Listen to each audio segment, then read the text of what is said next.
Key Mafia. It's your boy Duff back at y'all with another reaction video, man. Right here we got Sunny V2.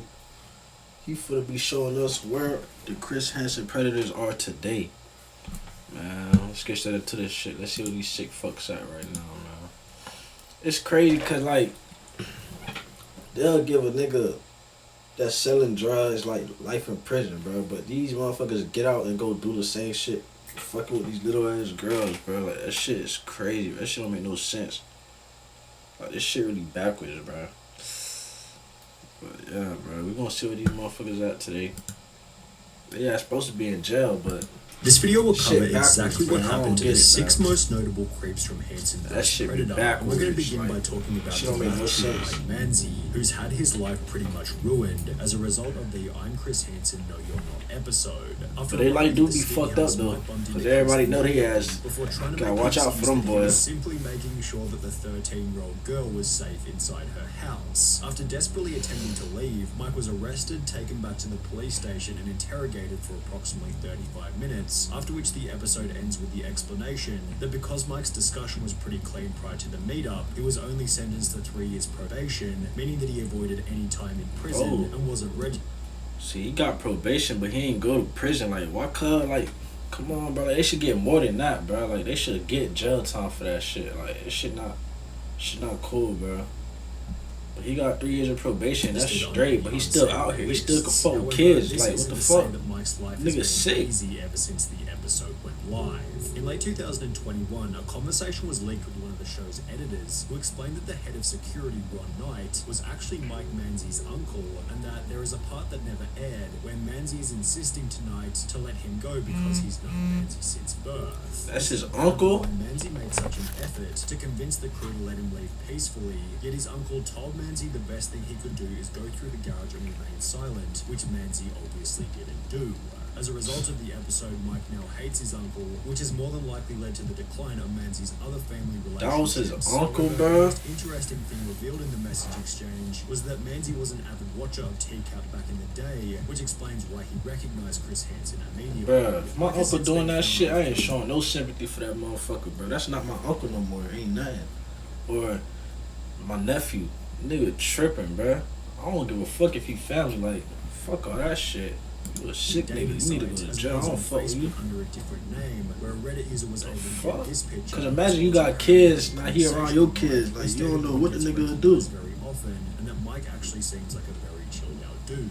On Chris Hansen's podcast, Chris explained that Mike is no longer working in education. As far as we know, he is not tutoring or teaching anywhere. He lives with his parents, which would explain two recently surfaced photos of Mike working in a retail job, representing a pretty significant fall since tutoring for some of Connecticut's wealthiest families. However, Mike still got off lightly in comparison to John Dupee, who, as a result of his appearance on the show, has now become homeless. John waltzed into the Sting house without saying that nigga got no home so now. Creepy that simply standing next to him was enough to terrify the deep. This nigga creepy as fuck.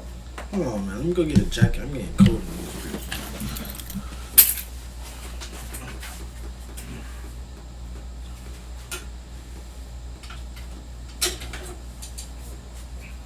Nah, that nigga look weird as hell though. Y'all see how that nigga just came to the fucking table and sat close as hell to the girl? I see why that nigga like kids. He was not getting no grown bitch like that. Yet she apparently had nothing to worry about, as he stated that he was only there to watch the football. After revealing that John was simultaneously talking to more than one minor, he was arrested, interrogated, and given a notice to appear in court. Nah, Dad, I wanna cry. 41 years old. And the judge actually in the case had to 40 fucking one. because they had figured out who he was and what he was being accused of, what he was pleading guilty to. It's cold in this bitch, and I'm sick as hell too, bro. Although this certainly isn't where the story ends. Only 4 months into his prison term, John's brother and sister were both killed in a car accident, which happened on the very same street where the Sting house was located. And in case losing both of his siblings wasn't bad enough, there are unconfirmed anecdotes that John was also disowned by his parents after the episode went live. Damn, it is on his ass. Imagine your son was a fucking predator, bro. What y'all do? To register on a public offender list, which displayed I'll be disappointed. I ain't gonna lie. After 3 years in the shelter, John was able to move into a group house. Although in October 2021, only 2 months after moving out of the homeless shelter, John violated his probation in an unspecified way and was sent back to prison for another year and 2 months. Since his release in December 2022, John has been residing in a shelter for recovering addicts. Although John Dupee isn't the only person on this list who's been back to prison, as Joshua Cologne also recently violated his probation.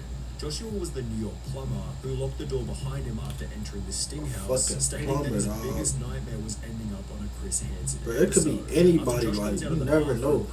You could tell, like, a motherfucker look weird, but... And as a result, Josh is unbelievably honest. Shiny head ass. That boy got a shiny ass head. Back to the station, he'd incredibly admit that this wasn't the first time. Boy, glistening, boy. Age, which eventually helped the court to secure a 7-year prison sentence. After the sting happened, Cuz got 7 years. Hold on. Is already there waiting for him. You know who I am? Yes. And as a result, Josh is unbelievably honest, laying out his intentions immediately. After being taken back to the station, he'd incredibly admit that this wasn't the first time that he met up with someone underage, which eventually helped the court to secure a 7-year prison sentence. After the sting happened, before Josh went to prison, and they gonna do his ass dirty in that prison cell, boy. You better get protective custody. Boy, they hate them predators in there. I ain't hear the stories. He was still working as a plumber and would admit to a co-worker that he was very remorseful and would happily take back his crazy Russian ex, then go back to that house with Chris Hansen. On his really bad days, he would talk about how he doesn't want to die alone and that he knows that he'll never have a semblance of a normal life again. Josh was sent to prison a few months later in early 2016. 7 years. And would serve 3 years out of his 7-year sentence. However, this wouldn't be the last time that Josh ended up behind bars. In September 2020, approximately 1 year after being released from his first prison stint, a post was made to the TCAP forum stating, Joshua Cologne was convicted yesterday after spending a few months in prison for a probation violation. 4 years jail, execution suspended after 6 months, probation 9 years. This guy will never learn. Josh's second prison term came to an end in March 2021, after which his former co-worker and friend took to Reddit to explain the reason for the sentence. He contacted me after he got out of prison for a second time, letting me know that he'd been framed. Apparently he wasn't allowed to have any pictures of any children on his phone. His sister shared a picture of his niece in a chat that he was in, and he got locked up for it. His explanation. Interestingly, bro, you know your brother is sick in the head. You gonna send him pictures of your jit? Cuz probably whacking his shit, bro. Like, hell no, bro. That's what I'm saying, bro. If it was any family member in my family that was a predator and I knew it, like, I'm disowning cuz. Like, he's not my fam, bro. That nigga is not fam. Cause now I got little sisters. I got a jit one day. I can't have that motherfucker around. I can't show him no pictures. That shit weird. Like, cuz probably doing some weird shit with that shit. Like, hell no, man.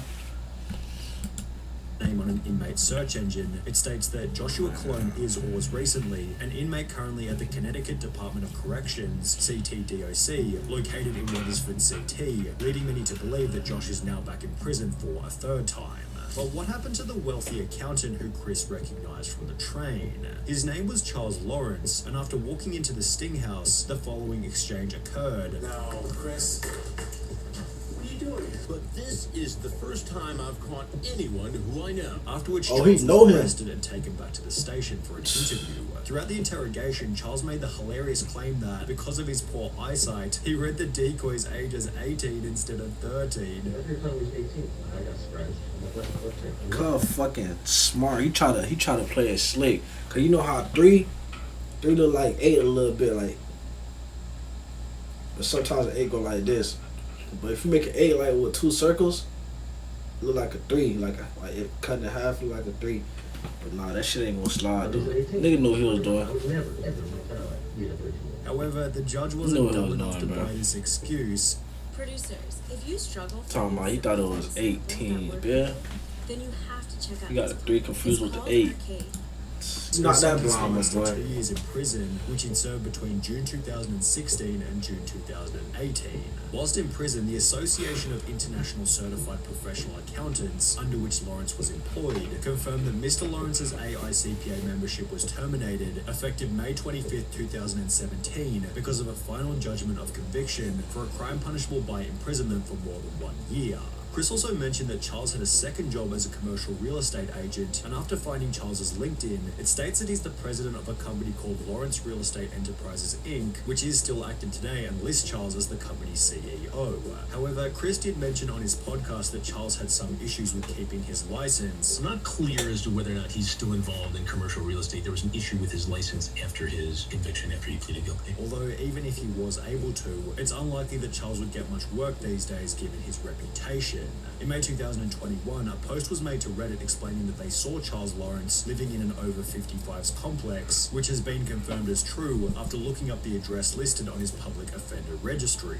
This page also shows the most recent photo of him taken in mid-2018, exhausting all of the information that we have on Charles Lawrence. However, we've got plenty of dirt on the now infamous Stephen Buchanan, who gained notoriety for showing up to the Sting House with duct tape, a camera, and various weapons in his car. This was extra terrifying as after arriving in the house, he refused to enter and rather tried to coax the decoy into getting into his vehicle. That's crazy, bro. You wanna go? Can you just like come in and we can chat for a bit? That nigga was in the military, bro. And there'll be sick niggas like this, bro. Like, what the fuck? Niggas serving the country, like, they'll have respect for him, but they don't know the whole time the nigga a predator. That shit is crazy, dog. You never know, bro. Shit sick. You got some food if you want. You want to show you around? Nigga weird as hell. After being confronted by Chris, Buchanan tries to blame his depravity on the PTSD he got during his military time in Iraq, although despite this impediment, Buchanan still served 3 years in prison, after which fans of the show began to notice that the story he shared with Chris wasn't entirely accurate. A user by the name of Bud1985 took to Reddit in a post reading, "Stephen Buchanan, this took me a good hour of searching through old pics from Iraq, but I finally found it. I served with this turd." Bud continued in the comments by stating, "When he was active duty, he was a tank mechanic. And how do I know this? He was my tanks mechanic. He would do maintenance on it in the motor pool every Monday. He never went on a single mission. He never seen a minute of combat. He may have been through some mortar fire, but that's it. It pissed me off so bad when I heard him blame it on PTSD." The most recent photo of Stephen Buchanan comes from that nigga been a weirdo, bro. which accompanies He been a widow before the military. Podcast. Like all that, bro. He still lives in Connecticut with his parents, and he's working driving a large truck. Also explaining that he was able to have a conversation with Stephen's father. I called the number we had for Stephen Buchanan, and a man picked up, and it actually sounded a little bit like Stephen Buchanan. And I asked for Stephen. Right away, the man said, "Is this Chris Hansen?" And I said, "Yes, it is. This is why you're calling." I said, "I'm calling for Stephen Buchanan." And the father had the tone of a man exasperated with having to deal with the circumstances around his son. He told me that Stephen has moved on with his life, and essentially that he wants to only look forward, and then the senior Buchanan asked that I never call the number again. But while Stephen has done a pretty good job of moving on with his life, this has been significantly more difficult for Jeff Sokol, who became arguably the most notable predator in Chris Hansen history after bringing a pepperoni pizza to the Fairfield Sting House. The iconic episode became etched in YouTube history as Jeff seemed so relaxed about the confrontation that he was only able to focus on his dinner. I want to know a little bit more about you first. Can I eat first? After Jeff spent 16 minutes demolishing his pizza, he'd offer Chris a slice on the way out. I ain't gonna lie, I would've took a slice though. I'm good. And even after being taken back to the station, Jeff maintained the attitude Oh, that he took a hadn't slice. done That bill look anything good as hell. wrong, according to a source who was at the station with him. It's pretty confident that he should be able to get out of it. Be able to get a lawyer and really take care of his case. While Jeff seemed confident that he wouldn't receive any charges, this didn't alter his reality, as after going through 3 different lawyers, he'd be What sentenced the to 2.5 fuck? Did this nigga just go down the stairs and went back up the stairs? I know y'all seen that shit. and alter his reality. Take care of his case. While Jeff seemed confident that he wouldn't receive any charges, this didn't alter his reality. Why he did as after that? going through 3 different lawyers, he'd be sentenced to 2.5 years in prison beginning on the 27th of May 2006. Bro, 2.5 years ain't shit, bro. Like, you need more time than that. That fans of the show tracked down the restaurant from which the pizza had been ordered and began to visit the restaurant asking for the exact same pizza that Jeff had gotten. The restaurant has since had hundreds of positive reviews, many of of which subtly referencing the Jeff Sokol incident, and according to an email sent to us by a fan, the restaurant had to eventually ask people to stop asking for the Sokol special, although there doesn't actually seem to be any evidence for this claim. Damn, By they the time cut off Jeff the was whole released shit from off the prison in menu? June 2019, his appearance on the show had racked up a view count in the tens of millions, leading Jeff to try and change his name legally to Sonny Derek Porter. Sokol They actually tried to went to change his court and petitioned to change his name to Sonny Derek Porter. A few years ago, I was arrested as a part of a sting operation trying to meet a girl who was underage. The sting was part of a nationally syndicated TV show, Crime Watch Daily, Hansen vs. Predator. This episode is now available online, along with many other troll videos and nasty comments from fans of the show. In the aftermath, I've experienced humiliation, harassment, and embarrassment. One could argue that this was Fucking sick. justified, but I've surely lived with much remorse since the arrest. Since my current name will always be linked via a simple internet search, I'm requesting authorization to change my name. I'm working hard to be a better person overall and making a sincere effort to treat everyone with respect. I hope to meet new friends and acquaintances and wish not to be judged based on one gigantic little mistake girls, I made a fucking few creep. years ago. I hope to be judged for the person I really am, the person I am today. More than anything, I would like a second chance at a happy and safe life. However, the name change was eventually rejected, which only led to more trolling.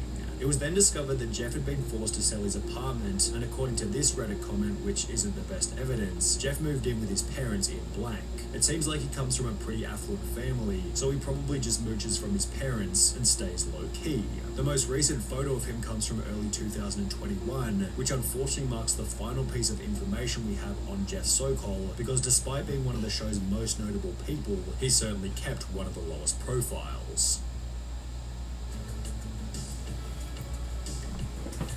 Man, that's it for this video, bro.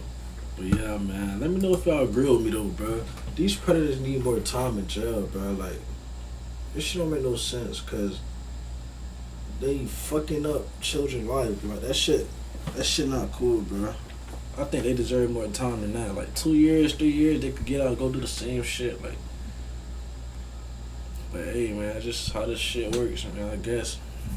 Y'all let me know how y'all feel about this video. Man, yeah, should still be in jail right now, bro. Like, they should have life or some shit. That's my opinion, but that's just me. But I'm out, man. Y'all boys catch me in the next one. I'm gone.